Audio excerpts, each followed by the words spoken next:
sobre a utilização de cascas de árvore como biomonitores da poluição atmosférica no Parque do Ibirapuera, São Paulo.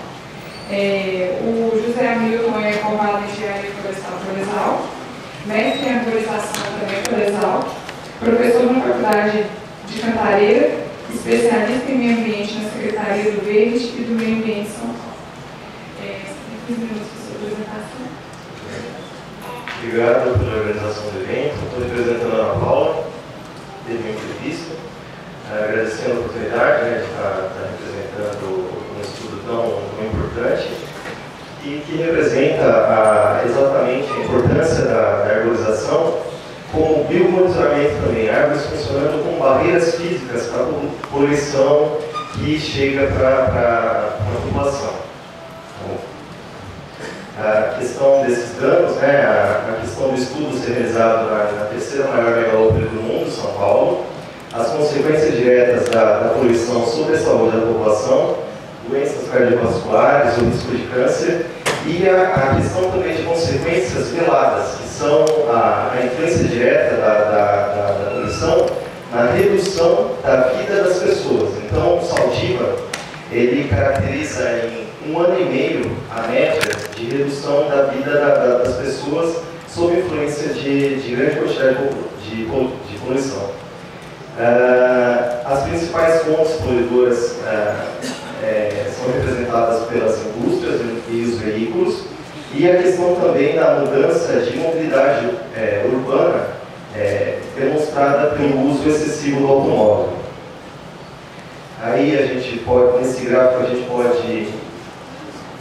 Ah, não. Mas aqui está correndo.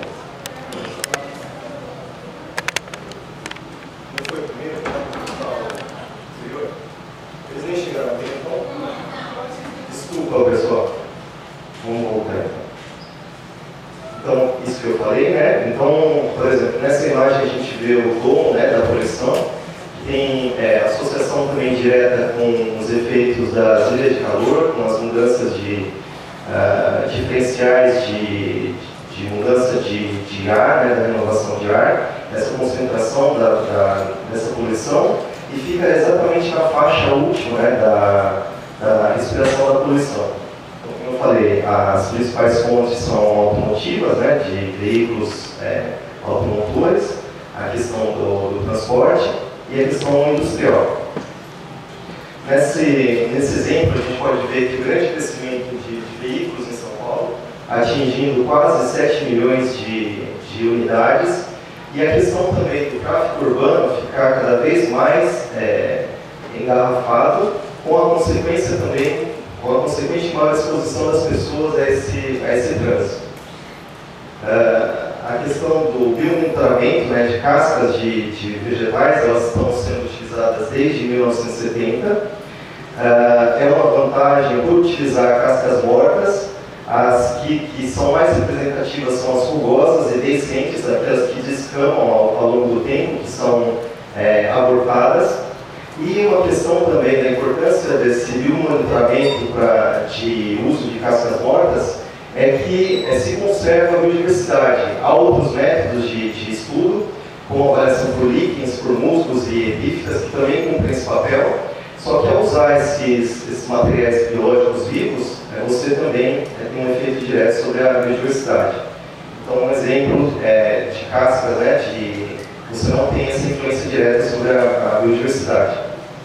Então, o objetivo, né, do estudo foi essa caracterização da influência da poluição veicular em alguns parques de São Paulo, mas no caso aqui vai ser mostrado o Parque Ibirapuera, que é o maior parque da cidade, uma referência para a América Latina, pelo biomonitoramento, né, de elementos contidos na casca de árvores.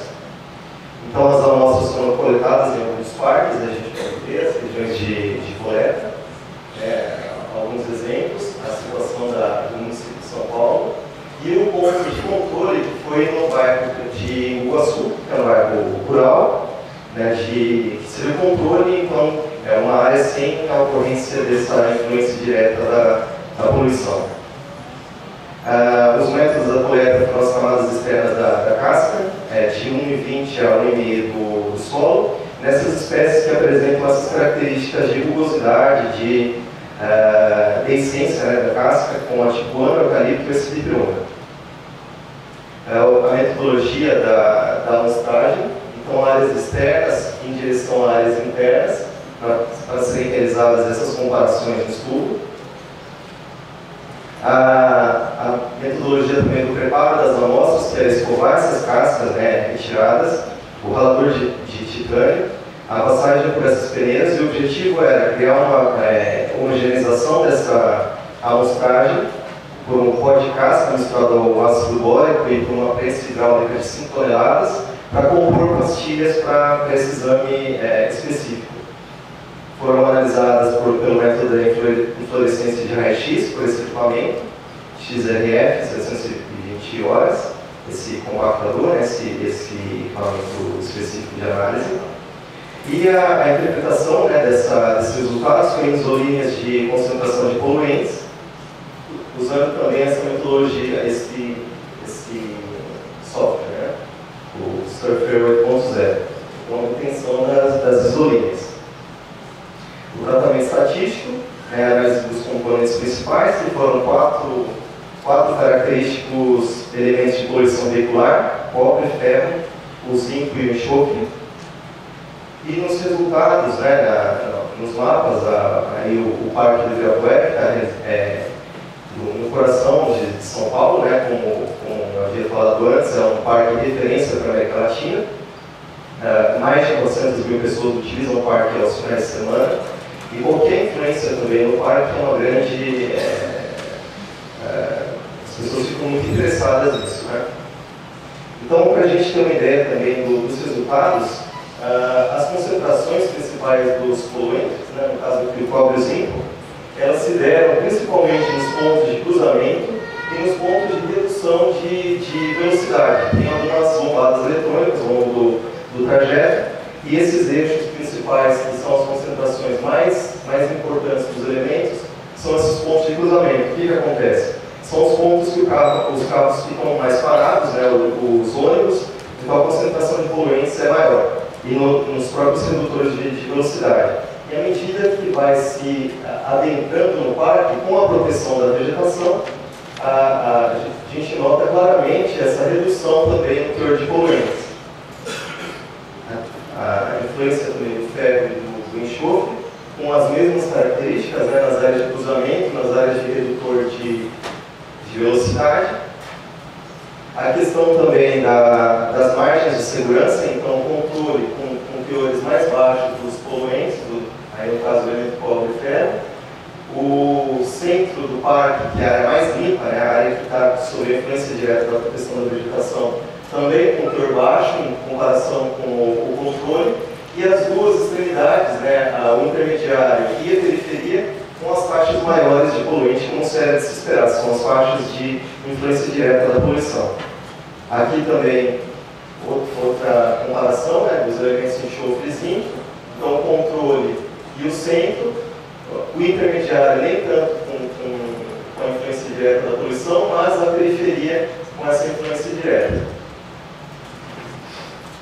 Dentre as conclusões, né, para esse estudo, a gente pode identificar possíveis áreas de influência de tráfego, que são essas áreas principais, né, que são mais problemáticas em termos da influência da poluição, e das possíveis fontes poluidoras. Então a gente é capaz de descrever, fazer essa análise, né, dos elementos compostos presentes nas cascas da vegetação, e também a vegetação de parques urbanos podendo funcionar como barreira física para esses poluentes atmosféricos. Dentre as perspectivas, né, desse estudo, ele é um método menos caro para se fazer um biomonitoramento, então não é necessário se espalhar grandes estações como as da CETESB, né? Ele é um recurso adicional de baixo custo em que se pode monitorar eficientemente uma cidade, né, que não conta com esses recursos. Em áreas desprovidas de monitoramento esse instrumental eficiente, né, essa ferramenta de baixo custo. E E no planejamento urbano também ele tem uma grande repercussão na saúde das pessoas, né? Também reforçando a importância da arborização como esse elemento de barreira física, que além da questão da absorção direta, né, que a árvore é um ser que ele não é seletivo nessa absorção de poluentes, ele também, esse estudo ele comprova que a árvore tem um efeito de absorção desses poluentes. Então, ao invés desses poluentes virem diretamente para o ser humano, eles são barrados, né, numa primeira etapa pela arborização.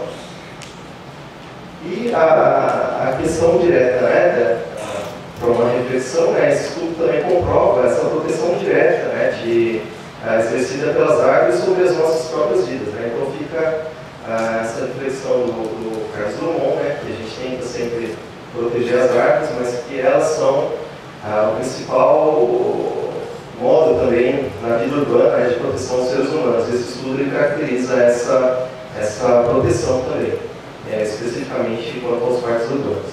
Obrigado.